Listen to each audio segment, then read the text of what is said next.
নাও তোমার টাকা। এই ধরনের হারাম টাকা আমি ছুঁয়ে দেখতে চাই না। এর মধ্যে হালাল হারাম কোথায় পেলে? সুদ আর ঘুষ সরাসরি হারাম।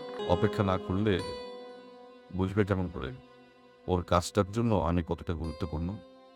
আপনার না হয় ভুল হয়েছে, কিন্তু আমি তো বিষয়টা বুঝতে পেরেছি। 1 লাখ ফাইনাল। আমি শুধু জানি ইন্নামাল আমালু বিন্নিয়াত, প্রত্যেক আমলই নিয়তের উপর নির্ভরশীল। কোনো হারাম ইনকামে আমার নিজের প্রয়োজন মেটানোর কোনো ইচ্ছা নেই। আঙ্কেল মিষ্টি লাগবো অথবা ঝাল লাগবো, এটা দ্রুত করার ব্যবস্থা করেন প্লিজ।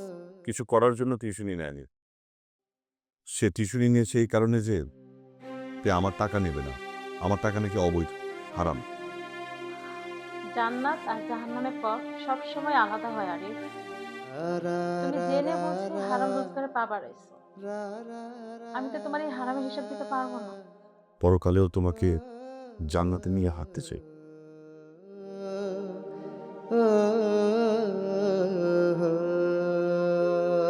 কি হয়েছে?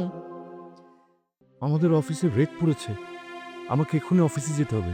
কি বলো? পালাবে না? ra ra ra ra ra ra ra